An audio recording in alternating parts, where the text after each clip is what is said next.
Yon, magandang araw mga kaibigan. Panibagong araw, panibagong vlog. Tara, samahan niyo ako sa aking panibagong biyahe. For today's adventure, pupuntahan natin ang isa sa pinakabagong showroom ng mga big bikes motorcycle dito sa Bacolod City. Yan, pupuntahan natin yung Bristol Motorcycle Bacolod, Philippines, para makita yung mga display nilang motor doon at makita natin kung ano-ano yung mga motor na nakatambay doon. So, samahan niyo ako at explore natin yon at sabay tayong mag-check ng mga motorcycle doon. So, andito na tayo sa Magsaysay Road. Dito yung Bristol Motorcycle. So, papasok na tayo. Let's go!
Yun, at dito try natin kung bagay ba sa atin at kung okay ba yung Bristol Venturi 525. So far okay naman, ganda ng seat height, ganda ng quality, no? Sobrang suabe, no? Ito pa, komportable talaga pag long ride.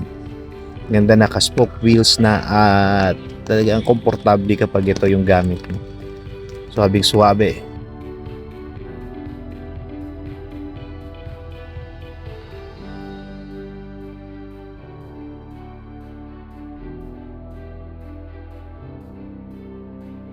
Yun, so paano ba yung mga lods? Hanggang dito na lang tayo. So tapos na natin check yung showroom ng Bristol Motorcycle dito sa Bacolod City at sobrang ganda, sobrang swabe ng mga motor dito. At sayang wala dito yung 700T nila, no? Yung napakagandang inline 3 na adventure bike. Hindi natin nakita personal. Pero ngayon nakita natin yung Venturi 525, talagang napakaswabe, at yung ibang mga big bikes nila, no? Halos mga scooter yung big bikes dito, at saka yung napakagandang inline 4 ng 450R. So sobrang ganda, sobrang swabe nito. At kung nagustuhan mo yung content na to, huwag kalimutang mag-like, subscribe at pindutin yung notification bell button para lagi kayong updated sa mga bagong uploads. Paano ba yun mga lods? Hanggang sa muling pagkikita. Ciao!